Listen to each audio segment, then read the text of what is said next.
Անցած շաբաթ Աջափնյակում տեղի ունեցավ, կարելի է ասել, զինված ընդհարում, որի արդյունքում մի հոգի մահացավ, ավտոմատներով կռիվ և կա 10 վիրավոր։ Բարև ձեզ, եթերում խորագիրն է, մենք ամփոփում ենք անցած շաբաթը։ Ես Գևորգ Էմինտերյանս, Ավետիք Քերոբյանը և մեր հյուրը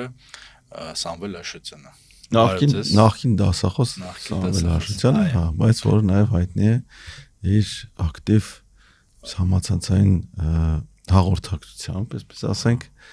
ասում են բլոգերություն, իհարկե այդքան էլ չեմ սիրում այդ բառը, հանրային գործունեություն, բայց թող այդպես լինի։ Հա, որտեղ բլոգեր ասում են մարդկանց ով ուրիշ բան չի անում, բայց Սամվելը լիք ուրիշ բան անում։ Անչավերջես լիքները, հիմա այդքան շատ։ Եկեք դրան գլխավոր թեմային, գլխավոր թեման ըստ էության Աջափնյակի մարտաֆիլմ հիշեցնող ուրեմն այս ընդհարումներ, որտեղ ավտոմատներով կրակել են իրար վրա, զոհ կա, ծանր վիրավորներ կան և ուրեմն ոչ մի պատասխանատվություն դրա համար ոչ ոք չկրեց։ Իհարկե հանուն արդարության պետք է ասել, որ երբևէ Հայաստանի ոչ մի ոստիկանապետ կամ ներքին գործերի նախարար ինչ որ հանցագործությունից հետո հրաժարական չի տվել, եթե չհաշվենք հոկտեմբերի 27-ը, որտեղ ուրեմն ուժային կառույցները, այսպես գեներալները պահանջում էին մի քանի հոգու հրաժարական։ Բայց ընդհանրապես ոչ մի անգամ այդպիսի բան չի եղել, բայց ինչ-որ մի օր պիտի դա լինի, էլի, այսինքն ինչ-որ մի օր պիտի գա, որ ներքին գործերի նախարարը պատասխանատու լինի հանցագործության համար և փորձի այնպես անել, որ այդ հանցագործները տեղի չունենան, որտեղ ստացվում է, որ ոստիկանությունը գաղտնալսում է միայն քաղաքական բաները, ասենք, չգիտեմ, Բագրատ Սրբազանն են գաղտնալսում, չգիտեմ, ում են գաղտնալսում, այնինչ այն դեպքում, որ մարդիկ իրար զանգում ասում են ավտոմատդ վերցրու արի եսին որտեղ մարդ խփենք, այդ դա չեն կարող գաղտնալսեն ու այդ բոլոր դեպքերը միշտ իրագործվում են։ Երբեք չի կարող ոստիկանությունը կանխի այսպես մեծ ընդհարումները։ Բայց փաստեր կան, որ նաև գաղտնալսում են, օրինակ ես կհիշեցնեմ անցյալ տարի Փարաքարի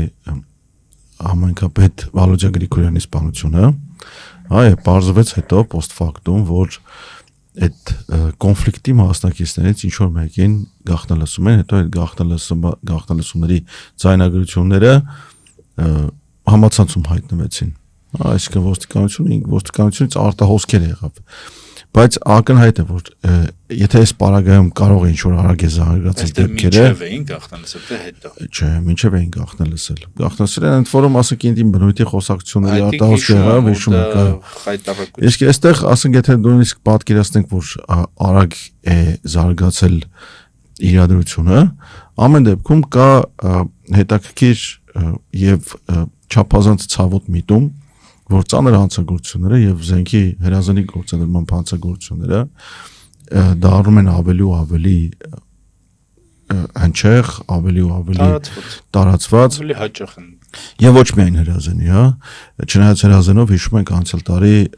Կոտայքի մարզում մեկը բռնեց իր որսորդական հրացանով 4 հոգու սպանեց, հա, ամուսիններին դաշտում աշխատող, հետո էլի ինչ որ մարդկանց, հետո էլի դեպքեր եղան, հա, նույն Աբովյանում մոտեցան կանգառում կանգնած երիտասարդին դանակարեցին, մահացավ, այս 3 բառացիորեն Գյումրիում են մոտեցել կանգառում կանգնած մարզիկին դանակարել, հա, բազմակի վնասներ հասցրել, վնասվածքներ հասցրել դանակով, այլն։ Իսկ մենք այսօր գործ ունենք մի վիճակի հետ, որ իրականում այո,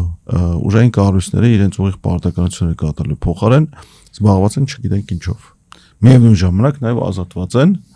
օրինակ ոստիկանության գվարդիայի մասին օրենքով, ազատված են հայրենիքի պաշտպանության պարտականությունից, եթե օրինակ ասենք պատերազմ եղավ։ Այստեղ մի բան էլ կա, որ պետք է անդրադառնալ, դա այն է, որ ոստիկանությունը թեև հարցումներով ասում էին, օրինակ մի քանի տարի առաջ ասում են, որ ոստիկանությունը եկեղեցուց հետո երկրորդ ամենավստահելի կառույցն է համարվում։ Բանակ ոստիկանություն այո։ 23 թվականի վերջին, 24-ի սկզբին ասում էին, որ հարցում էր եղել, որ բանը երկրորդ վստահելի կառույցը ոստիկանությունն է։ Դա ճիշտ ասած Վահե Ղազարյանը ոստիկանապետ,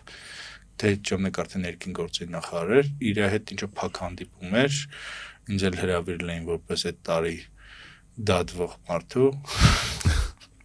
Իրենից եմ դա բան արել, ինքը ասաց, որ մենք չենք էլ փորձում եկեղեցու հետ մրցենք եւ այլն, բայց այնուամենայնիվ ոստիկանությունը պետք է ասել, որ իրական կյանքում, ես չգիտեմ այդ որտեղ է եղել այդ հարցումը, ոստիկանությունը այդպիսի վստահություն չի վայելում։ Ու այն պարզ պատճառով, որ բոլորը գիտեն, որ ոստիկանությունը հարց չի կարողանում լուծի։ Օրինակ ասենք, եթե մարդը ուզում է, որ իրեն չհետապնդեն, եթե ուզում է, որ հանցագործությունը բացահայտվի, եթե ուզում է, ասենք, իր փողը հետ ստանա կամ չգիտեմ ինչ անի եւ այլն, ինքը ոչ թե գնում է ոստիկանություն կամ դատական համակարգ, այլ գնում է դիմում է հանցագործ աշխարհին։ Ու այդ խնդիրները արագ լուծվում են։ Ու սա իրականում այս որ գետնի վրա իրենք չեն կարողանում հարցը լուծեն, բացի նրանից էլի որ գալիս են ասենք ընդդիմադիրներին ցրում են, չգիտեմ, անձնական բանի ժանդարմերիայի բան են կատարում, ֆունկցիա են կատարում, այն իրական խնդիրը չեն կարողանում լուծել։ Դրա համար ինձ թվում է, որ ասենք որ ուզենալ ոստիկանությունը կանխի ինչ-որ բան չի կարողանա, որովհետև չունի այդ ռեսուրսները։ Իսկ Սամվելը որ ասի, ես էլ մի բան կասեմ։ Ճիշտ ասած, այս թեմաների մասին, որ խոսում ենք, ընդհանրորեն ոստիկանություն եւ այլն, պետք է ասենք պետության կառավարումը, այդ ռեսուրսների կառավարումը փաստացի, այսինքն երբևէ ոստիկանական համակարգը այնքան ռեսուրս չունեցել, ինչքան այսօր ունի։ Ամենահասարակ մենք փողոցում էլ տեսնում ենք, չէ՞, արդեն մեքենաներն են փոխվել, իրենց բյուջեն է շատ մեծացել, ավելի հստակ հետագայում ես թվերով կասեմ։ Այս բանին այդ բանն եմ անալիզն եմ անում, տեսնեմ ինչքան է եղել։ Հիմա եթե մենք գալիս ենք բանի հարցերին, օրինակ ոստիկանության բարձր այդ ռեյտինգը, ես կարծում եմ կա է դրան բացատրություն ինչա բարձր, որովհետև ժամանակին, եթե անկեղծ լինենք, ոստիկանները կանգնացնում էին, դու պիտի փող վճարեիր, որ կարողանայիր գնայիր։ Պիտի գային, հա, այդ ժամանակ երբ որ գայի էր։ Հիմա այդ երևույթը այլևս չկա ու արդեն իսկ հասարակ միջին վիճակագրական մարդու համար, որ շատ հաճախ չի առնչվում ոստիկանության հետ, արդեն իսկ դա մեծ բարելավում է։ Եթե գալիս ենք մենք այս դեպքի սպանության, ես ճիշտ ասած անցած տարվա մինչև հոկտեմբեր ամիսն էի ստուգել հենց Վալոդիայի համայնքապետի սպանությունից հետո տեսել էի, որ այդ սպանությունների թվերը ոնց որ տարվա գրեթե կեսերին արդեն հավասարվում նախորդ տարվան, արդեն երևի թարմացած տվյալները կան, դրանք էլ կստուգեմ, բայց հա այդ ծանր հանցագործությունների թիվը գնալով աճում է ու երբ որ ասում են որ հանցագործությունների թիվը նվազել է, հանցագործությունների թիվը նվազում է այդ ինչ որ չգիտեմ կողոպուտ եւ այլն, ոչ այդքան ծանր հանցագործությունների դեպքով, որոնք եկեք ռեալ խոսանք, օրինակ հիմա ես շատ մարդիկ գիտեմ, որ հենց մի պահ կար չէ Chevrolet Volt-երի բաները գողանում էին ամբողջությամբ մեքենան տանում էին ու մարդիկ այլևս չէին էլ դիմում ոստիկանություն այդ իրավիճակում արդեն որ ստատիստիկան այսպես լավանում է դրա մասին պետք է մտահոգվեն իրենք որովհետեւ մենք ամեն օր տեսնում ենք Facebook-ում կողոպուտ, թալան, գողություն եւ այլն մարդիկ պարզապես սկսել են չդիմել ոստիկանություն դրանում է խնդիրը իսկ արդեն ոստիկանություն դիմելուց հետո թե որքան նա հետագայում փակվում գործը, որքան նա արդեն բանարվում, ընթացքում դա էլ է խնդիր։ Այսինքն այս իրավիճակում երբ որ մենք տեսնում ենք այս վերջերս արդեն վաղարշապատից արված բաներ, չէ՞, ձայնագրություններ էլ լսեցինք, այդ բանի հետ կապված ընտրական իհարկե ես շատ դատապարտում եմ ըստ իս այդ անընդունելի պահվածքը, բայց եթե այս մարդիկ կարողանում են ընտրական ինչ որ ենթադրյալ հանցագործությունների համար գաղտնալսումներ անել, եթե իրենք կարող են ամբողջ օրը հոգեվորականների հետևից ընկած նրանց գաղտնալսել, խնդիրն ինչու՞մ է, որ մարդասպանություն է տեղի ունենում օրը ցերեկով ու այնպես չի որ թաքուն ինչ որ դպրոցի հետևում կամ չգիտեմ ավելի թաքուն տեղեր չոլերում իրար տվեցին սպանեցին չէ բակերում տասնյակ մարդկանց ներգրավվածությամբ մանկական հրապարակի հարևանությամբ այստեղ գիտեք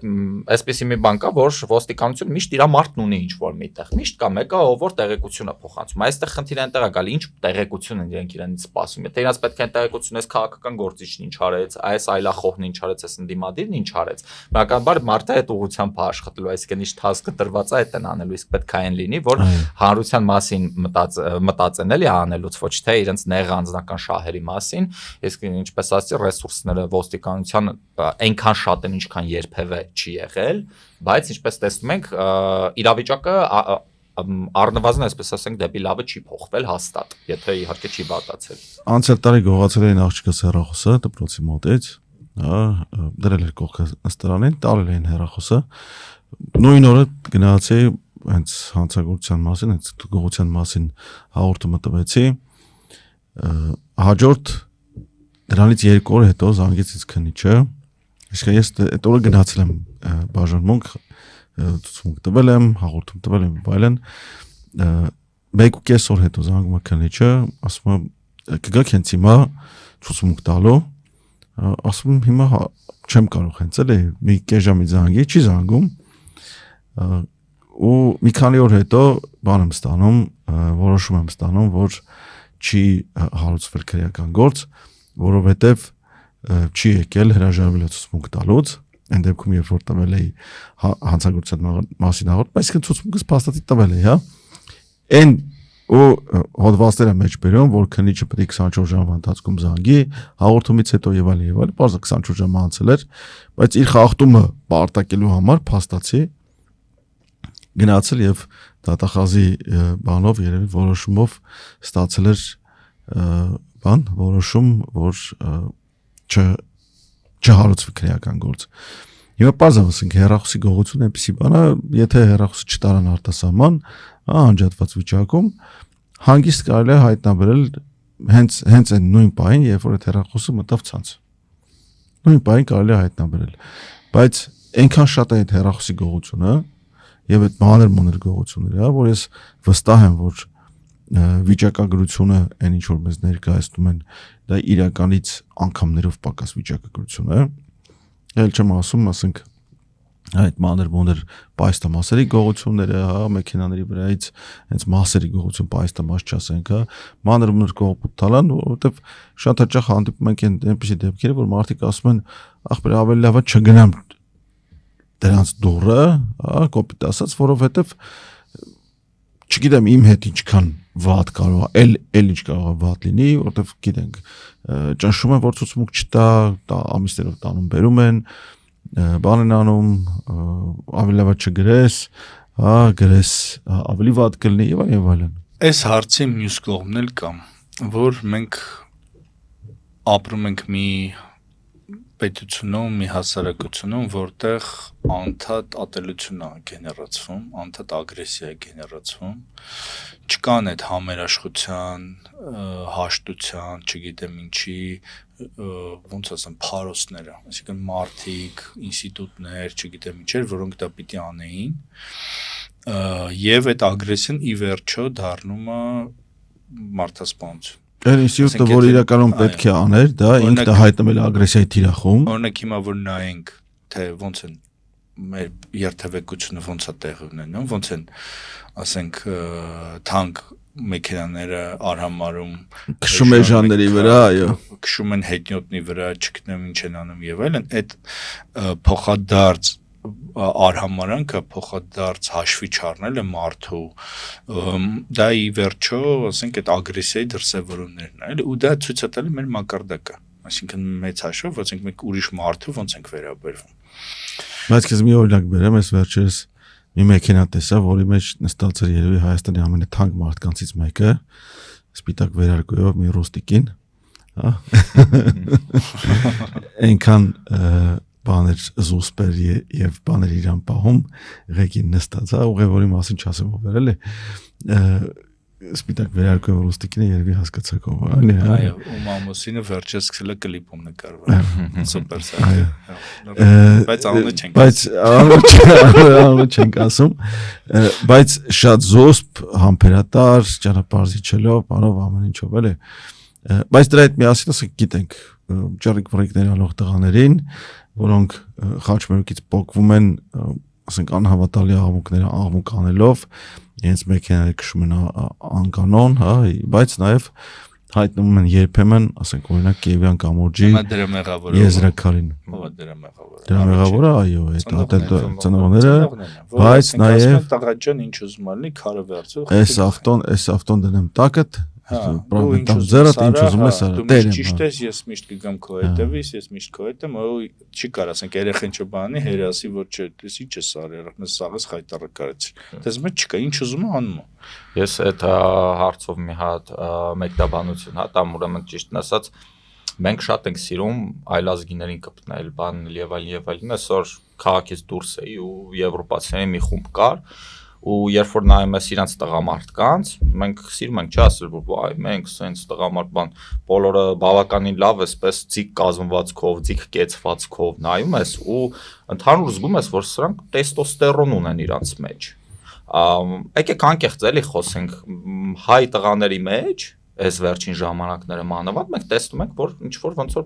գնալով պակասում է դա տեստոստերոնը հա պակասում է որովհետեւ իրական տղամարդկությունը չես տեսնում էլի իրականում հա այդ ճռի վրի տաներից որովհետեւ իրանք մտածում են գիտեք մենք մեզի սկզբանե ինձ թվում է հենց դաստրյակության մասին է խոսենք ընտանիքում մեր մոտ միշտ տղամարդը այսպես ոնց որ բան դիրքում է եղել առաջնային ու ինքը արդեն իսկ սիրվել է մենակ նրա համար որ ինքը տղա է ծնվել Այդ է սխալ է, որովհետև առաջին հերթին նախ աղջկան պետք է ուղղակի սիրես, որ ինքը աղջիկա ծնվել ըստիս, իսկ տղայի համար պետք է միշտ այս բաները դրվի էլի իր առաջ պարտավորություններ եւ այլն, հակառակ դեպքում մենք ստանալու ենք այդ ճռիկ վռիկ անող, անիմաստ, ամբովանդակ ապրող, որովհետև այս վերջերս ես հայ-հայա մեկի պրիորայի տակ են գնում կանաչ լույսի տակով անցնելուց, հետո 7-9 անցման վրա դիմացովս մի այլ կարգից ճռռցնելով արագանցավ, այսպես մազեր մնացել, որ ես մի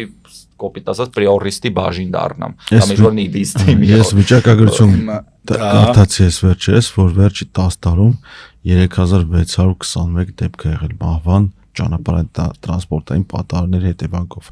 Մոտավորապես որ պատկերացնեք, դա 4 լիարժեք մոտորաձգային գունդ է։ Նա եթե պատկերացնենք, դա ինչի մասին է խոսքը գնում։ Օրը մի հոգի, միջինում, օրը մի հոգի։ Մեքենա վարելու բանը դա հակահասարակական դրսևորում է, այսինքն դա մի բան է, որը մյուսներին վանում է այդ հասարակությունից։ Ու եթե մենք որպես հասարակություն չենք կարող դա խեղդել, մենք քանդվում ենք, որտեղ այն բաները, որոնք հարվածում են մեր ընդհանուր ապրելու համակեցության կանոններին, այդ համակեցությունը որ խախտվում է, դա պետք է ամենախիստը պատժվի։ Դա հանրային համերաշխությունն է իրականում սղվել ջրվել գնացել, դրա համար էլ էս վիճակում ենք, էլի։ Հիմա ուրեմն հաջորդ իրադարձությանը գանք, որ ուրեմն ԿՊ-ական պատգամավոր Ալեն Սիմոնյանի մեր բոլորի կողմից շատ սիրելի Ալեն Սիմոնյանի նախկին օգնական Հասմիկ Հակոբյանը հայտարարել է, որ իրենք մեծամասնություն են խորհրդարանում, կուզեն կարող են ասենք օրենք ընդունել, որ Սամվել անունով մարդկանց արգել են մասնակցել ընտրությունները։ Օրինակ Սամվել, դու ինչպես ես դրան վերաբերվում։ Ընդհանուր առմամբ իրանց բոլոր ասածներին ես շատ բան եմ վերաբերվում, ոչ լուրջ, այն առումով, որ ինչ պատասխան, գիտեք, այստեղ խնդիրը դրանում է, որ իրանց համար էս դարձել է արդեն այսպես ինչ-որ խաղ, իրանք բոցեր են անում, ասում եմ, տեսակ ինչ լավ բոցարից համոզացում ընդեղ ու իրանք իրար մեջ խնդում ինչ-որ բան անում, այսինքն պետության կառավարում դարել ինչ-որ թեթև սոլիկների համար այսպես բան էլի։ Խաղալիք են դարձել ձեռքերին, հաստատվելու առիթ, օրինակի համար նույն այդ падգամավորուհին, որ դրա մասին խոսում է, ինչ կենսագրություն ունի, էլի, ոնց որ ով է ինքը, որտեղից է եկել, ինչ է իրանից ներկայացնում, ինձ դա հետաքրքիր, որովհետև ցավալիորեն այսօրվա դրությամբ մեր ազգային ժողովում ով կա կենսագրություն ունեցող Լիքը մարդ կա, որ իրենց առաջի գործը падգամավորի օգնական է եղել կամ падգամավոր։ Լիքը մարդ կա։ Բայց հակառակից կանք էլի, հակառակն է կանք, իսկ որտեղ ստիլներ, որ ասեի, այս որտեղից է եկել։ Չէ, դե բայց խնդիրը գիտեք ինչու՞մ է, որ այս պահի դրությամբ падգամավոր դառնալը մարդկանց համար շատերի համար այսպես մեծ սոցիալական լիֆտ այն առումով, որ աշխատավարձ ստանալու համար։ Գիտեք հարցը նրանում որ Հա, ես կարող օրինակ բերեմ, էլի դժվար թե IT-ից ինչ որ մեկ ով ունի բարձր աշտարարած բան, մեկը մտքով անցնի, ասի, այ գնամ մանդատ վերցնեմ, որ այսքան աշտավարձ ստանամ, սենց պլյուս է ստանամ, որտեվ այս պահի դրությամբ եթե դու գնում ես որպես ընդդիմություն, այդտեղ մենակ մինուսներ է։ Այնտեղ դու ոչ լծակ ես իրական ստանում, ոչ մի բան չես ստանում, փաստացի դու գնում ես ինչ որ ձևով քո պայքարը տանելու, որը հարցը կլինի էֆեկտիվ չի լինի, բայց թե իրական փոփոխություն կբերես թե չէ, դա մեծ հարց է, որտեվ ցանկացած դեպքում այս պահին մեծամասնությունը ԿՊ-ի ձեռքին է, ինչ ուզում անում են, ոնց ուզում անում են ու հա, իրականում որ ուզեն կարան նաև թույլ չտան, որ Սամվել անունով տեխնացու լինի։ Հա, մի այդ ճիշտ հիշում եմ բան, падգամավոր, անդիմադիր падգամավոր Գևորգ Գորգիսյանին Հա, բայց որ կարծում եմ հաստատ падգամավորի աշխատավարձի համար չէր գնացել, էլի։ Հա, բայց այնտեղ գնում են աշխատավարձի համար, չէ՞։ Շատերը կան, որ աշխատավարձի համար են գնում։ Հիշում եք թե ոնց են իրանց 50000 կոֆեի փողի բազարանում, հա, կոպիտ ասած, որ դարձրեցին Սարգսին 250,000, պատճառաբանությամբ որ այդ 50,000-ը իրանց չի հերիքում։ Բայց ասում էին, որ ընդդիմադիր падգամավորներն էլ չեն հրաժարվել դրանից, սկզբում ասում էին, որ կհրաժարվենք եւ այլն, բայց հետո կարծեմ ոչ ոք չի հրաժարվել։ Բայց մի բան էլի ասեմ, եթե մարդը իրոք ընդդիմադիր գնում է ու այդ իր վաստակի միջոցն է, քանի որ օրենքով նախատեսած ինքը չի կարող այլ գործունեություն չէ վարի, եթե մարդը իրոք է դասախոսական եւ գիտական, հա, դասախոսական գիտական կա, բայց եկեք համաձայնենք, որ դասախոսական գիտականով ես ինքս հաստատ կարամ ասեմ, այդտեղ գումար պրակտիկ չկա, չես կարող դրա վրա հույս դնես ու ապրուստ ապավես, եթե այդ մարդը հենց գնում է աշխատելու ինքը իրոք պետության հարցերն ալուծում ժողովրդի հետ կապա պահում այն պարտավորությունները, որ ինքը վերցրել է այդ մանդատը վերցրել է որ տվել է մանդատը վերցնել, ոնց որ թող ստանա այդ աշտարցը, որտեվ ես համոզված եմ, որ մենք որպես հարկ վճարողներ դեմ չենք, որ լավ աշխատողին լավ գումար տաս։ Այդտեղ հարկ վրա չէ, падգամավորի աշխատավարձը մենք պետք է համաձայն լինենք դրան որպես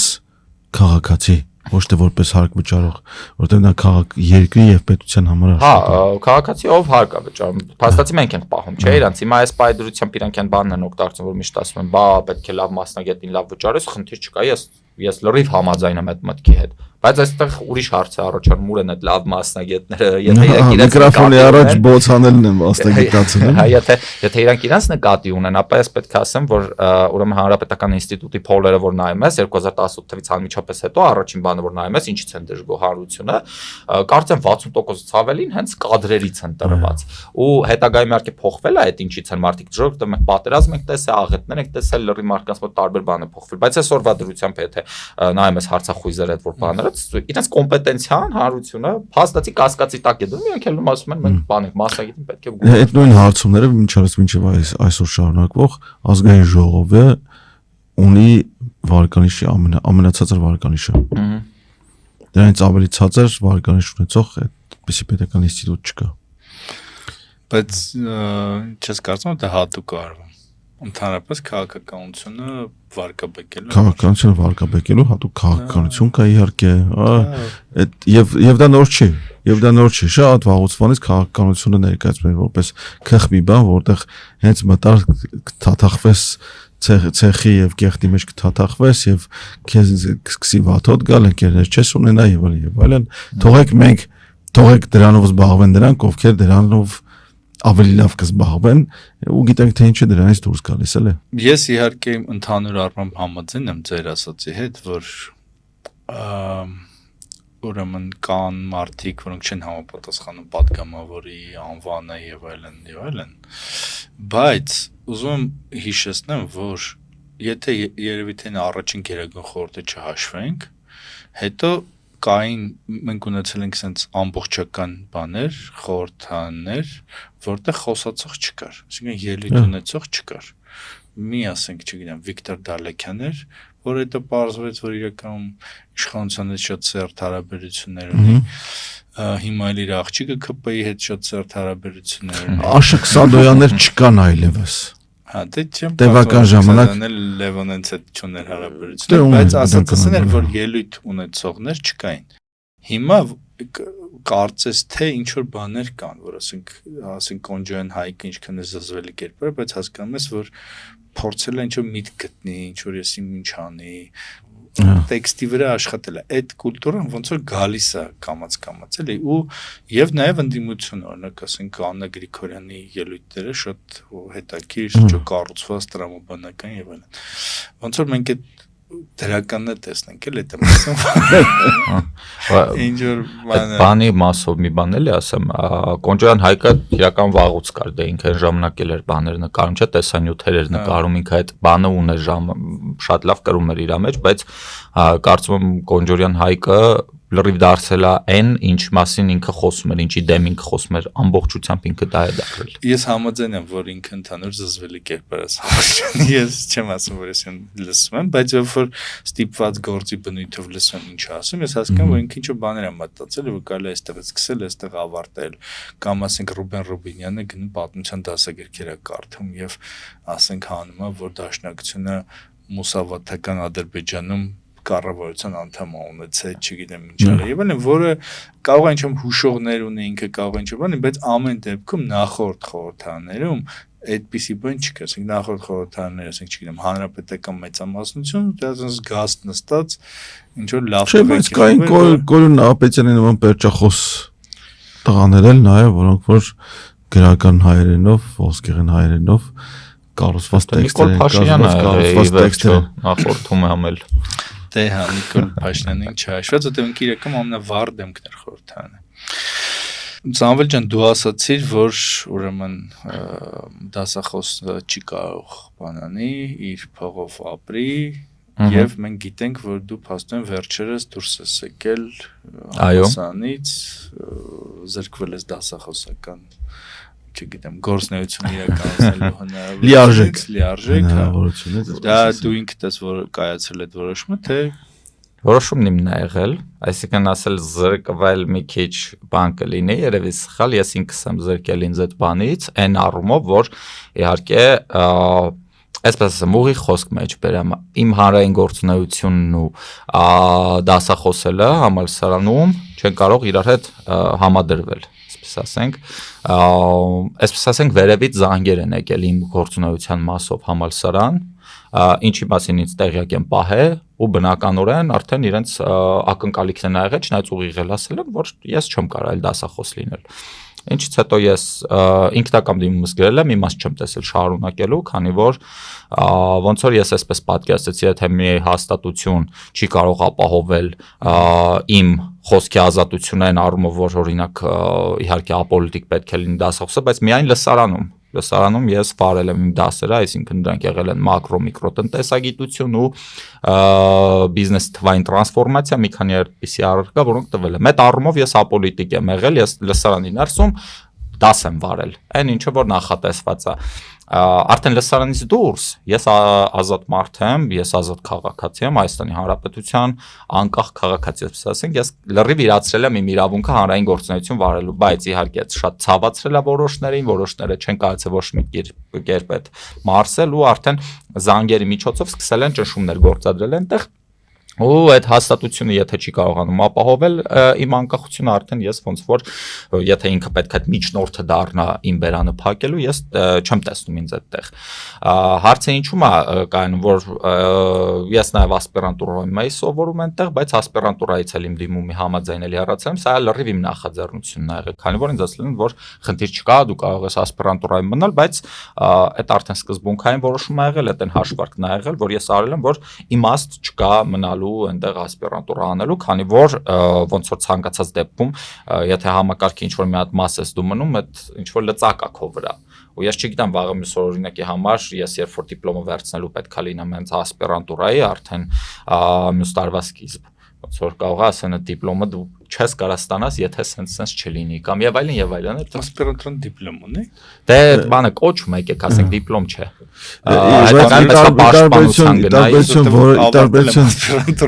Ի տարբերություն որոշ ասպիրանտներից ավելի բանակում ծառայել նորա գնացել, հա։ Իսկ մարդիկ կան, որոնք չէ, քեզ նկատի չունեմ, չէ մարդիկ կան, որոնք գնացել են ասպիրանտուրաները, ակադեմիական արձակուրդ են վերցրել, բանակից ազատված են եղել, ակադեմիական արձակուրդ են վերցրել, այդ հիմքով բանակ չեն գնացել ծառայելու, բայց այս վերջերս, ասենք հայրենիքի մատուցած ծառայությունների մեդալներ են, շքանշաններ են ստանում, էլի։ Ես Սամվելի պահվածքի ճիշտ ասած զարմացած եմ, որովհետև քո պես քո իրավունքների, ասենք բոլորի իրավունքների համար պայքարող մարդը ոնց է իր իրավունքները չի պաշտպանել։ Օրինակ ինձ համալսարանից ոչ թե հանել են, այլ վռնդել են։ Ծեծել։ Հա, ինձ ակադեմիայից են վռնդել։ Ուզում եմ ասեմ, բայց օրինակ ակադեմիայում ես մտածի, որ չեմ բաներ չանեմ, որտեվ այդ հակառակ կողմը Ավիկ Իսահակյանն էր, ասի շատ բաներ չանեմ, որտեվ ոնց որ Ավիկ Իսահակյանի դեմ ինչ որ բան անես, բայց համալսարանը ինչ հնարավոր արել եմ, անում եմ եւ անել եմ, որ իմ իրավունքները վերականգնեն, որտեվ բացի նրանից, որ ես կարծում եմ, որ ես բան եմ ասենք միակ տերանագետն եմ, որ կարա տերան դասավանդի համալսարանում, իսկ բանասեկան հիմա Վահան տերան չեն անցնում, ասենք ամենամեծ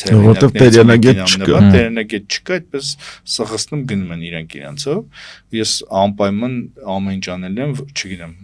ինչ որ մի օր ես վերադառնամ համալսարան, երկրորդը ես կարծում եմ, որ դա նաև ուրիշների համար է բան, որ օրինակ, ասենք եթե դու պայքարի կոչ ես անում ու ինքդ չես պայքարում, դա խնդալու է, էլի, ասենք Չէ, այստեղ կա գործունեության ազատության թեմա էլ երևի ավելի շատ։ Պատասխանեմ այդ հարցին, այսպես ասեմ, այդ պայքարը իմ շարունակումը, որովհետև ինչպես ասացի, այդ ասպիրանտուրայի մասով խնդիր չկար, ես այդ արդեն իմ սկզբունքային որոշումն ա եղել ասպիրանտուրայից գնալու դες կաղեի սուս լուր, տենց շարունակեմ մինչև գիտությունների տեխնացուի աստիճան վերցնեի հաջորդ տարի։ Արդեն շատ դե հա արդեն դոկտոր, մանավանդ։ Այս տարվա սկզբից բոլոր տեխնացուները ավտոմատ դառան դոկտոր։ Դոկտորի հետ մի սեղանի շարժ Եվ բոլոր դոկտորները ավտոմատ մնացին դոկտոր։ Կարծում եմ հենց այն, որ ես երկրորդ տարից սովորել, որ մի տարի էր մնում ընդհանրապես, այսինքն մեծ մասը սովորել էի, ամեն ինչ թողնում գնում եմ, այդ արդեն իսկ պայքարի նշանն է։ Ես կարծում եմ պայքարի տարբեր ձևեր կան։ Օրինակի համար այս պահի դրությամբ ես իմաստ չեմ տեսել մնալու կռիվ քյալատալու, բանանելու, որովհետև եկեք ճիշտ ասենք, արդեն ընտրություններ են մոտիկանում, մենք ռեսուրսներից ենք խոսում, որպես տնտեսագետ ես հաշվարկել եմ այդ իմ ռեսուրսները, գիտեմ ինչքանը կարող եմ անել, այսինքն ես ազատ ժամանակ արդեն ունեմ ավելի ուրիշ գործունեություն վարելու, չնայած որ ես մեծ հաճույքով կմնայի դասավանդելու, որովհետև դասավանդելը իմ մոտ պետք է ասում շատ լավ է ստացվում։ Ես բան էի անում, ուրեմն համալսարանում, այս վերջերս տեսա պիլոտային ծրագիր են, ուրեմն ուզում սկսեն կրթության գիտության նախարարությունում AI գրագիտության, ես արդեն 2 սեմեստրեր այդ առարկան տալիս էի որ համալսարանում, ինչեւ իրանք այտենց տեղից ուզում էին շարժվեին։ Կարծում եմ, որ համալսարանն է կորցել, ես չեմ կորցել այս իրավիճակում։ Պայքարի մասով ոնց ասացի, ես իմ պայքարը պատկերացնում եմ տարբեր ձևերով, այս իրավիճակում իմաստ չեմ տեսել լարված մթնոլորտում ենքան բանանել, մինչև ինձ էլ վռնդեն։ Ռեսուրս մսխել է այդ։ Հա, կարելի ասել ռեսուրս մսխել, իմաստ չեմ տեսել, որովհետև ոնց որ այստեղ արդեն այնտեղ դատական գործ ունեմ, որը էլի ինձանից որոշակի ռեսուրսա բանում, այդ է իրական պայքարն այն։ Ու մնացած թե չէ որ ասեմ, որ ես համալսարաններում ոնց որ տեսել եք էլի, ես ամենակարկառուն դեմքը չեմ որ համալսարանից ասել են որ վերջ, այսինքն մարդիկ կանոն որ հենց հեռացրել են, դատական գործեր կգնացող եւ այլն այդպիսի իրավիճակում ոնց որ իմ գործի պայքարն է որ մարդկանց ասել որ այսպիսի кейս ա եղել իմ սկզբունքային դիրքորոշումը ցույց տալ որ ես այս ամեն ինչի հետ հաշտ չեմ բայց ինչ էլ վերաբերում արդեն ակադեմիական զբաղվածությանը միանշանակ շարունակելու եմ այսինքն հիմա չէ որտեվ ես չեմ հավատում այս պայդրությամբ չգիտեմ այնպիսի համալսարան որ կարող է ապահովել իմ ազատ խոսքի իրավունքը որ ես հանգիստ լինեմ որ այնտեղ կարող եմ համ խոսալ համ սովորել ու խնդիրներ չունենալ մյուս կողմից էլ շատ շուտով արդեն ես հենց on-line կուրսեր եմ սկսելու իմ սեփական այսինքն հոդվածներ էլ ընթացքում կգրեմ վերլուծություններ էլ կանեմ այդ առումով պայքարը երբեք իմ չի կանգառնելու Մի խոսքով Սամվելը գիտության համար դեռ կորած չի Չէ, ինչ կորած։ Կորածը գիտության համար ԱԳՆ-ի երեխեն են, որ այ բանակից խռնելու համար բան արեց ինքը, գնաց ասպիրանտի կոչումը վերցեց, ինքը ունի ասպիրանտի կոչում։ Ես արդեն չեմ ունենալու։ Գիտեք, եթե ինքը ունի ասպիրանտի կոչում, կարող է всё-таки ինձ պետք չի ասպիրանտի կոչում։ Իհարկե պետք է, բայց ասենց այն ժամանակներում, երբ որ այդ ամեն ինչը արժեք ձեռք կբերի նույնից։ Ինձ թվում է 10 թվին են քննվել, դի վաղուց ավարտացել են 3 տարի այդ ասպիրանտուրան, այսինքն վաղուց դա անցել է։ Ինքը ավարտել է ուղղակի դրանից հետո երբ որ ինքը տարկետում ստացել է, չի գնացել բանակ, արդեն էլ գիտությամբ չի զբաղվում։ Հիմա ես մի հատ ուրիշ խնդրի անդրադառնամ, որ էլի ես Սամվելի բարակայում տեսնում ենք, էլի, որ համալսարաններում ասենք իրականում, ասենք Երևան պետական համալսարան մի 20 հոգի մարդ կա, ում վրա հիմնվում է ամբողջ այդ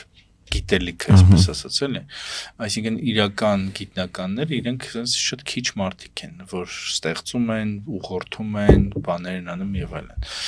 Եվ կա մի հատ վարչական ապարատ, որը իշխում է այդ մարդկանց վրա։ Այսինքն իրանք երբեք չեն լինում վարչական բան։ Օրինակ երբեք դեկան չեն դառնում։ Դասաբաշխում չեն իրակ, ժամը բաշխում չեն իրականացնում։ Բացառություններով անբնի վարիչ չեն դառնում, որտեվ սովորաբար իրենք իրենց գիտության մեջ են։ Եվ այդ մարդիկ շատ խոցել են, իրենք շատ վառ կերպարներ են, եւ իրենք շատ խոցել են, որովհետեւ ասենք կենցաղային հարցերում շատ թույլ են, ինչ որ ասենք տղեկի հետ խոսալու շատ թույլ են, ես իմ ինչում շատ թույլ են եւ այլն ու իրական շատ խոցել են։ Ու համասանի իմ կարծիքով առաքելությունն է, որ նախ իրենք թելադրեն միտք, ոչ թե բյուրոկրատիան թելադրի, որ ասենք պալատական մի քիչ բանիա մոտենում էլի, որ չգիտեմ ռեկտորը, ես իմ ինչը բան, այսպես դեկանը եւ վերածվում է մեծ մի հատ պալատի, պսևդո պալատի, այլ այդ մարդիկ, որոնք այդ գիտելիքի եւ գիտության կրողներն են։ բայց ցավոք սրտի ես ինչքան տեսել եմ համասարանը, ես եկես խորհրդային միության տարիներին չեմ տեսել, բայց ինչքան տեսել եմ, միշտ այդ վարչական բյուրոկրատականը հաղթել է ու այդ մարդկանց դուրս են շպրտել համասարանից, էլի կամ մերցրել են կամ չգիտեմ, չեն գնահատել, բան են արել եւ այլն։ 92 թվականին որ ընդունվում է դեռ այդպես չէր, բայց դու շատ արագ այդպես դառավ, այո։ Հա, ես չեմ կարող 92 թվականին ասեմ ինչ ա եղել, բայց ենթադրում եմ, որ սովետի ժամանակ էլ շատ եսի միշտ չի եղել, էլի պատմությունները, որ ասենք, բայց այնուամենայնիվ օրինակ ասենք Էդվարդ Աթայանը, որը բանի Ստեփան Զատիկյանի ընկերներ եւ որ իրեն գժվստեն տարել են նայատես, որ տեսնի թե ոնց են գնդակահարում Ստեփան Զատիկյանին, բայց Աթայանը ժամեր ուներ համասարան։ Այսինքն իրեն տանում էին գժանոց բուժում էին բաներին անում, դու չգիտեմ դա ասենք համաշխարհային լեզվաբանների ճնշումն ա եղել թե ինչն ա եղել, բայց իրեն այնուամենայնիվ համասարանում բաներ տվել են, ժամեր տվել են։ Ու հիմա ստացվում է, որ ասենք չգիտեմ, հիմա իրական ավելի խիստ է այդ հարցը դրված, ասենք Մենուա Սողոմոնյանին քաղաքական հայացքների համար հանում են համասարանից, Սամվելին ասում են դու ապա քաղաքական պիտի խոսես, քան այն որ մենք համարում ենք դիկտատուրայի, չգիտեմ, բանը, սահմանումը կամ աքսիոմը կամ չգիտեմ ինչը, սովետական միությունը, որ սովետական միության բռնապետությունը։ Իհարկե դա 30-ականների մասին չի խոսքը, որտեղ 30-ականները որ լինեն տարբեր տեսքեր են։ Այո, մեզ կտանեին միանգամից Սամվել ջան Սիբիր։ Այո, կգնդակարի։ Փոսի Հա։ ծայրի։ Այո։ Բայց չի բացառվում, որ նիկոլին եթե վերարտադրվեն, չգիտեմ, Դա էլ կտեսնենք։ կարա լինի։ Չէ, չեմ հավատում, որտեվ դա էլ է մասշտաբ պահանջում։ Հա, իդեպ այդ մասշտաբի մասին մի հատ լավ հեղինակ կա, Բրյուս Բուենոն, որ հենց դիկտատուրաներն է ուսումնասիրում ու այդտենց հիմնական բանը որ հասկանում ես դիկտատուրա սահմանելու համար ու ավտոկրատիա սահմանելու համար ընդհանուր առմամբ փող է պետք, շատ փող։ Օրինակի համար մենք որ զարմանում ենք ինչի է պետական պարտք այսքան արագ աճում, դա ավտորիտարիզմի բնույթն է այդպեսին, քանի որ մենք չունենք օրինակի համար նավթ Ադրբեջանի նման, որ այդ նավթային ասեղի վրա նստած կարողանանք այդպես դիկտատուրա սարքեր Նիկոլ Փաշինյանը, ինքը արդեն այդ պետական պարտքի հաշվին սկսում է, որովհետև ինչ որ ինստիտուտներ կան, որոնց պետք է գող պահես։ Օրինակի հիմա մենք խոսեցինք ի սկզբանե հենց ոստիկանության մասին, ոստիկանները պետք է գող լինեն, որովհետև Նիկոլ Փաշինյանը լավ հասկանում, որ հենց համակարգի ներսում ոստիկանները ինքը աչքի լույսը չի այդ մարդկանց միանշանակ դրա համար պետք է արդեն նյութականով մնացած միջոցներով էլի լոյալություն գնել, այսպես ասենք, կոպիտ ասած, մնացած առումով մյուս ինստիտուտներում այդ բարձր պարգևավճարները, որ բաժանում են այդ ամեն ինչը, հենց ավտորիտարիզմից է էլի գալիս ու Բրյուս Բուենոն հենց այդ գործիքակազմերն էլ է էլի ներկայացնում, հենց լավ ուսումնասիրած է շատ։ Այդ արդյունքը Սամվելը 97 Ուրեմն դու 92-ին ընդունվել ես համասարան, չէ՞։ Ես համասարանը ավարտել եմ 97-ին։ Այո, երբ որ Երևանում արտասահմանյան մեքենաներ համարյա թե չկային, ոստիկանությունը Վանոս Յաթեղյանի ժամանակ սկսեց քշել Hyundai մեքենաներ։ Hyundai Pony, այո։ Ու ամբողջ բոլորը ասենք ուրախ, բան եւ այլն, որ ասենք ես այդ ժամանակ 10 տարեկան երեխա էի, բայց երազում էի, որ ասենք մտ նստեմ այդ ավտոն, տենամ դա ինչ է։ Որտեվ այդ որ ասում ես որ ոստիկանություն դի գոհ լինի, դա միայն հիմա չի, դա միշտ ոստիկանները շատ գոհ, շատ լավ ապրել են։ Եվ ծառայել են ոչ թե ժողովրդին, այլ իշխանությանը։ Ես ուզում ասեմ այդ բանը, որ ասենք լավ ավտո, լավ չգիտեմ ինչ եւ այլն, դա դեռ որ Հայաստանում լույս ու գազ ու եսի միշտ չկար, այդ ժամանակ դա կար։ Այս շաբաթվա մյուս կարևոր իրադարձությունը այդ ԿՊ-ի բարձրացրած, այսպես ասենք, մի հատ վայնասունն է, որ ահա Սամվել Կարապետյանը, Ռոբերտ Քոչյանը եւ Գագիկ Ծառուկյանը պատրաստվում են մեզ խժռել եւ բան Գյումրի 2 անել ամբողջ Հայաստանով, թույլ չենք տա, բան չենք անի եւ այլն։ Հիմա մի կողմից սա իհարկե շատ ծիծաղելի է, որ մարդիկ ոչ թե ու իրենց նույնացնում են, ասենք այնպիսի բաներ հետ, ինչպիսին խաղաղությունն է, չգիտեմ, տնտեսական աճն է, ինքնիշխանությունն է, Հայաստանի Հանրապետությունն է, որ ասենք իրենք չլինեն, Հայաստանի Հանրապետություն չի լինի։ Իհարկե այդ մեծամտությունը ֆանտաստիկ բան էլի, ոնց կարած քեզ նույն ասնես, ասենք sense ինչ 80-ով գոյական է, ընդհանրապես թեկուզ ասենք շատ մանր բան է, ասենք հավաքական գոյական է, ոնց կարած քեզ պատերազմ բերածները իրենց խաղաղության ջատագով են որակում կամ աղքատություն չվերացրածները կամ աղքատությունը խորացրածները եւ տնտեսական սոցիալական ստրատիֆիկացիան խորացրածները իրենց արդարության ջատագով են հռչակում, բայց եկեք չմոռանանք մի բան էլ, հա, ամեն ինչի մասին խոսում են բացի ընտրություններից, հա, Նիկոլ Փաշինյանը վերականում ասում է, թե իշխանապողություն եք ուզում, հենա հեղափոխություն արեք, բացառելով ընտրություններով կամ ընտրական գործընթացով իշխանության փոխելը, հա, սրանք էլ նույն ձև Գյումրի 2 եք ուզում անել կամ չգիտեմ հավաքվել եք բոլորով մեր դեմ, այս կոմենտում, բա ինչ պիտի անեն, անդիմություն են, պետք է հավաքվեն, անդիմություն, իշխանություն, եթե իշխանությունը բայց Գյումրի 2 ընտրություններով էր։ Գյումրի 2-ը ես դիտորդ է, գիտեի, հա, ինչ է ընտրություններ, այո։ Հա, բայց հենց ընտրություններից վախեցած են։ Վախեցած են հենց ընտրություններից։ Մեծ հաշվով Հայաստանում երբեք ընտրություններով իշխանություն չի փոխվել։ Իհարկե։ Այսինքն այն Լևոն Տեր-Պետրոսյանի մեծ ձեներով ընտրվել է եղավ, որովհետև Վազգեն Մանուկյանը չմասնակցեց ընտրություններին, իսկ Նիկոլ Փաշինյանի մեծ ձեներով, որտեղ երկրորդ ուժը չի մասնակցում, այդ ամբողջը գնում է մեկին։ Եվ ես մտածում, որ 18 թվականին, եթե Կարեն Կարապետյանը մասնակցեր ընտրություններին, որ 17 թվականին ընտրությունները կրել էր, իր դեմքով էր, չէ, հանրապետականը հաղթել ընտրությունները, էլի Նիկոլ Փաշինյանը դες մեծ ձայներ չէր հավաքի։ Այսինքն ինքը մեծ ձայներ հավաքեց, որտեղ երկրորդ տեխնատուն չմասնակցեց ընտրություններին։ Հաստատի կարելի ասել այո։ Հա, ու բայց հիմա եթե չունես այդ բանի ավանդույթը, ասենք չունես հյուր ընդունելու ավանդույթ, հիմա հյուր է գալիս, ինչ պիտի անես։ Բայց քեզ ասեմ, 2017-ի ընտրություններով է իշխանություն փոխվել Հայաստանում, որտեղ 2017-ի ընտրություններով խորհրդարան բերվեցին այնպիսի ուժեր, որոնց վրա հետո գցեցին իշխանությունը։ Դե գցել ուրիշ բան է։ Չէ, որոնցով հետո փոխեցին իշխանությունը։ Ես համաձայն չեմ, որտեղ այդ փողոց դուրս գալ, չգիտեմ ինչ անել եւ այլն, բան դրանք ընտրությունի հետ կապ չունեցող գործընթացներ են։ Հա, բայց 2017-ին ընտրությունները բան փոխեցին։ Որ Սամվելը իրան ավելորդ չզգամ կլոր սեղանի շուրջ հարցնենք, թե ինքը ինչ է կարծում, հնարավոր է ընտրություններով Հայաստանում փոխել իշխանությունը։ Բանի ավելորդ չզգալու մասով չէ, շատ հաճելի զրույց է, ոնց որ ես էլ լսում եմ, էլի, հա։ Բայց չես խոսում Սամվել։ Չէ, լավ խոսեցի։ Խոսեցել է ահագին, հա։ Արդյոք ընտրություններով հնարավոր է, դե մենք դեռ չենք տեսել ընտրություններով փոփոխություն, ըստ իս։ Միշտ եղել է ինչ որ ուրիշ կամ կուլիսային գործընթացների արդյունքում կամ հեղափոխական այդպես ինչ որ փողոցային պայքարի արդյունքում պլյուս կուլիսային պայմանավորվածությունների, այսինքն Այսպես ասեմ, ճիշտն ասած, ես չեմ հավատում, որ Նիկոլ Փաշինյանը իշխանությունը կտա ընտրությունների արդյունքում անգամ եթե պարտվի, որովհետև գործիքը կազմել, ինչպես տեսրենք, իրենց տնային աշխատանքն արել են, լավ պատրաստվել են։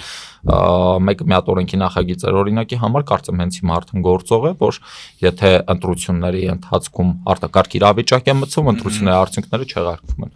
Ինչը կարծում եթե օրինակ Նիկոլ Փաշինյանը տեսնի, որ պարտվում է չի օգտագործել գործիքը կամ ինչի են իրենք հենց այս նախորդ տարի այդ գործիքը ընդունեցին, եթե չեն օգտագործել։ Այդտեղ էսպիսի հարցեր է գալիս, այսինքն ես կարծում եմ, որ Նիկոլ Փաշինյանը առանց ճնշումների չի հեռանա, այսինքն պետք է եւ ընտրական գործընթացը բոլոր այդ պայքարի ձևերը օգտագործել իր վրա ճնշում բանացնելու համար։ Իսկ ինչ վերաբերում է հենց դրան, որ իրանք անընդհատ էսպես աղաղակում են, որ չգիտեմ օլիգարխներն են միանում եւ այլն, մի բան էլի ասեմ, իրանց մոտ ամեն ինչը այսպես քարոզչական հարթակում, այսինքն սկզբի համար Սամվել Կարապետյանի համար իրենք օգտագործում են Ռուսաստանից եկած գուբերնիստ, փաստացի կարող ենք ասել լավ չի աշխատել դա։ Կա հա հասարակության հատված, որ կասի հա իսկականից եւ այլն ու կտրամադրի Սամվել Կարապետյանի դեմ, չնայած ասեմ, որ որպես բարերար ես իրեն շատ լավ եմ վերաբերում, ինքը լավ հայ է, լավ բարերար է, որպես քաղաքական գործիչ, ամենայն դեպս ես չգիտեմ, մի քիչ այսպես չենք կարող լսել իր խոսքը, էլի փաստացի։ Դեռ քաղաքական կշիռը ինքը չի վաստակել։ Հա, այդպես էլ կարող ենք ասել, իսկ այս պայդրությամբ ոնց որ քաղաքական գործիչ։ Հա,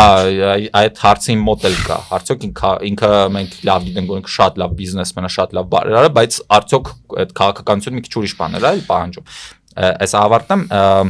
Ուրեմն նայեք, այստեղ մի հատ հարց ենք հասնում, որ Նիկոլ Փաշինյանը ինչքան փորձում է Սամվել Կարապետյանը ներկայացնել որպես բոբո, չի ստացվում։ Փաստացի չի ստացվում, այն ինչը ինքը փորձեց անել ու ստացվեց իր մոտ Ռոբերտ Քոչարյանի դեպքում նախորդ ընտրությունների ընթացքում այդ հակադրությամբ շատ ձայներ հավաքեց,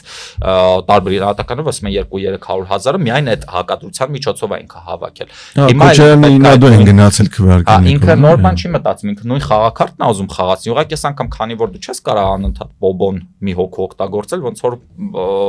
չի էֆեկտիվ չի աշխատելու, պլյուս այդքան գործընթացների արդյունքում մարդկանց վախնել է կոտրվում։ Հիմա արդեն նոր ֆիգուրա պետք, Նիկոլ Փաշինյանը մտածում որ Սամվել Կարապետյանը հոյակապ ֆիգուրա դրա համար չստացվեց, որովհետև ակնհայտորեն այդ բացասական վերաբերմունքը հանրային լայն շրջանակների չկա իր նկատմամբ ու չի էլ ստացվի գեներացնել փաստացի։ Հիմա ինչ պետք է անի, արդեն օլիգարխների խոսույթն է մտցնում, որ նայեք, տեսեք Գյումրի սցենարով կմիանան բանկանին, այսինքն Նիկոլ Փաշինյանը ակտիվորեն այդ բոբո կերտելու գործընթացի մեջ է, որ ժողովրդի համար ինքը վախենալու բան ներկայացնի, որովհետև փաստացի այդ հակադրություններից մեկը գուբերնիստ անկախականն է, որտեղ զարմանալիորեն ինքը անկախականի դիրքում է, ավելի շուտ կաս եթե գուբերնիստ ու ինչ որ հակադրություն կա, ապա գուբերնիստ ու վիլայեթիստ հակադրություն է, որտեղ Նիկոլ Փաշինյանը վիլայեթիստն է փաստացի։ Դե Նիկոլ Փաշինյանը փաստացի ասել զիջել է Հայաստանի ամբողջ ինքնիշխանությունը։ Շատերը վիճում են հետս որ տարածքի ինքնիշխանություն բան եւ այլն այսպիսի բաներ կա, բայց որոշելու ինքնիշխանությունն է զիջել, էլի։ Հա, իհարկե զիջել է։ Մի բան էլ ասեմ, այստեղ այսինքն փաստացի, ոնց որ մենք պետք է ասենք, որ Նիկոլ Փաշինյանի պայքարը այդ քարոզչական դաշտում է։ Ինքը այնրանում է հարցը ինչքան համոզիչ ժողովրդին կստի, ինչքան համոզիչ ինքը կփորձի բանել։ Հիմա օրինակ իմ խնդիրը, եթե խոսենք ինչու՞մ է այս ամբողջ իրավիճակում, այս պայդրությամբ հնարավորինս շատ մարդկանց ընտրատեղամաս համոզել տալել, այսինքն ես ասեմ ժողովուրդ, գնացեք ընտրատեղամաս, քվե տվեք որևէ մեկին ում ուզում եք տվեք։ Եթե որևէ մեկին հստակ չաջակցեմ, դա լինելու որ գնացեք ում ուզում եք ընտրատեղամաս հնարավորինս գնացեք, որ ըստ գոնե 55-ից 60% եթե արդյունք տվեցինք ընտրատեղամաս գնացողների, Նիկոլ Փաշինյանը ընտրական process-ներով շանս չունի վերարտադրվելու, դրանից հետո ինչ կլինի արդեն կհասկանանք։ Բայց ես գնահատականներ եմ լսել քաղաքական գործիչներից, որ այնքան կարևոր չէ հունիսի 7-ը, ինչքան հունիսի 8-ը։ Այսինքն այն ինչ տեղի կունենա ընտրություններից հետո, ինչքանով կանխատեսվող հաղթանակը, հավաքական հաղթանական դիմության պատրաստ կլինի այդ հավաքական ընդդիմությունը պաշտպանել։ Հիշենք 96 թվականի նախագահական ընտրությունները, որտեղ ես փողոցում էի ժամանակ, երբ փաստացի հաղթած Վազգեն Մանուկյանը չկարողացավ դառնալ նախագահ, որովհետև դուրս եկան փողոց տանկեր, զինվորներ եւ մի տղամարդ էլ վերցրեց ավտոմատը եւ մարտական փամփուշտերով կրակեց ժողովրդի գլխի վրայով։ Հետո հետո ջրցան մեքենաներ եւ այլն հայտարարություններ, որ ինչքան էլ ուզում է բանեն, էլի նախագահ կլինի այն ու մենք ասենք եւ այլն։ Այս փաստացի այսօր մենք գիտենք, որ ժողովրդավար երկրում չենք ապրում, չենք էլ ապրել երբևէ։ Բայց ամեն դեպքում ժողովրդավարության կայացման համար շատ կարեւոր է, որպեսզի յուրաքանչյուր քաղաքացի լինի քաղաքականապես կողմնորոշված։ Քաղաքական ազգ պետք է դառնանք վերջապես մի օր, որպեսզի մեր պետությունը կարողանանք պահպանել ինքներս։ Ես չուզենալով, բայց ուզում ձեր ասածին հավելում անել։ Չեմ ուզում իհարկե սա ասեմ, բայց պետք է ասեմ հանուն ճշմարտության, որ եթե այս քաղաքական process-ը ներսից չնայես, այլ դրսից նայես, ու նայես, որ կան ռուսամետներ եւ կան չգիտեմ, իբր արևմտամետներ կամ չգիտեմ, թուրքամետներ կամ անհասկանալի բաներ, այդ դա մի կողմ թողնենք, էլի, բայց եթե մեծ հաշվով նայենք, որ մենք կարող ասենք ռուսներից դավաճանվենք ու հետո ընտրություններով նորից վերադառնանք ռուսական ուղեցիր, դա ես կարծում եմ, որ կլինի մեզ համար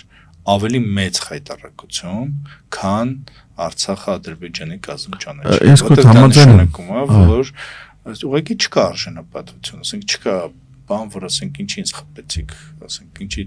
թքեցիք իմ մեջքին կամ ինչու դաժե այդ չենք կարող հարցնել, էլի որ ինչու մենք հասանք այսօրվան։ Այսինքն այդտեղ ավելի մեծ խայտառակություն կարող լինի, քան այն ինչի մեջով մենք անցնում ենք։ Ես կարելի է մի բան ասեմ դրա առումով, այդտեղ արդեն հենց այդ ռուսամետների մեղքն է, որովհետև այս քանից հետո, որ ակնհայտորեն Ռուսաստանը մեզ դավաճանել է, մեզ մեջքից խփեց Ռուսաստանը Արցախի հարցում ու մեր ռուսամետները գոնե արդարության տեսանկյունից ասես, որ եղբայր, հա բնականաբար առաջին մեղավորն ու պատասխան տու Նիկոլ Փաշինյանն ու մենք առաջին իրենից պետք է պահանջենք, որովհետև ինքն է պատասխան տու, մենք իրեն իր համար ոնց որ այ ժողովուրդը իրեն է քվետալ ոչ թե Պուտինին, բայց այստեղ մի ուրիշ հարց կա, որ Արցախի հարցում նախ արցախցիներին ռուսները մեծ բաներ էին խոսք տվել ու Արցախի հարցում մենք շատ բաներ ենք զիջել Ռուսաստանին, հենց միայն Արցախի հարցի համար, իսկ մեր ռուսամետները այսօրվա դրությամբ մեկ էլ գալիս մեզ ամոթանք են տալիս, ասում են այ դուք դավաճանցիք ռուսներին, ես չգիտեմ մենք որտեղ ենք դավաճանել ռուսներին, բայց Նիկոլ Փաշինյանը շատ հավատարիմ ծառայում էր, ընդհանուր մինչև նոյեմբերի 9, նոյեմբերից 9-ից հետո շատ դեպի հեռուներ, մինչև սեպտեմբերի 12-13-ին էր, չէ՞, հարձակումը 23 թվականի կարծեմ ջերմուկի վրա, դրանից հետո արդեն մենք հստակ ավելի այսպես մեծ շեղում նկատեցինք, այդ որ վեկտորը իրանք որոշեցին փոխել, Նիկոլ Փաշինյանը որոշեց նոր տեր գտնել այդ դրանից հետո, այսինքն պետքա ազնիվ լինենք, արդար լինենք, դրա մասին խոսենք, ես այդ առումով համաձայն եմ, որ հա էդ էլ ենք անել ցանկալի արդյունք չի, ուղղակի մենք այս իրավիճակում երկու քարի արանքում ընկած պետքա հասկանանք ոնց ենք բարակ շեղբի վրայով գնալու մեր հարցը։ Ես մի բան ավելացնեմ Սամվել ջան, ասացին, ուրեմն նախ եթե դու դիում գրած չլներ, քեզ անպայման այս եթերից հետո սլավատականից ինձ ժամանակին գրեդուս ասեք, բայց եթե լուրջ, ապա ռուսներին ամենահավատարիմ մարդիկ կամ իրենց մեծամասնությունը հիմա գտնվում են Բաքվում։ Իրանք ամենահավատարիմը ռուսներին, ամենաշատ հավատացողը ռուսական բանին փրկությանը եւ այլն, այդ Արցախի ղեկավարությունն է, որը հիմա դատվել է։ Ես դրա հետ ընդհանրապես չեմ վիճի, ընդհանրապես չեմ վիճի։ Համամիտեմ ես։ Այո, այնպես որ հույս ունենանք, որ մենք կունենանք արժանապատիվ եւ բան լուծումներ էլ այս տարի ու կգնանք դեպի զարգացում։ Սրանով ամփոփենք մեր այսօրվա թողարկումը։ Մենք էլի երկար ցուցակ են գրում թեմաների, բայց կենտրոնանում ենք բաների վրա, մեկ-երկուսին հազիվ ենք հասցնում, բայց ամեն դեպքում կարևոր թեմաները կարևոր բացազատել։ Ուրեմն մենք մի հատ հավատարիմ հետևորդ ունենք, որ միշտ մեր բոլոր հաղորդումներն նայում է եւ իմ Facebook-յան էջում կոմենտում է, ես ասում եմ ողջունեմ Կարենե Փանոսյանին։ Ուրեմն սրանով ավարտենք մեր հաղորդումը, հույս ունենք, որ 26-ը բարենպաստ, արժանապատիվ եւ ապագա տանող տարի կլինի։ Բայց թողունքների եւ դիտողների մոտ տպավորություն չլի էլի, որ ես մեր վերջի հաղորդումներ։ Չէ, վերջի իհարկե չէ, կյանք շարունակել է։ Գեորգ ես խոսքերից հետո։ Այո, շնորհակալություն, որ հետևում եք մեզ, հիշեցնեմ, որ դուք դիտում եք Խորագիր հաղորդաշարը, կհանդիպենք մի շաբաթ։ Ցտեսություն։ Հաջողություն։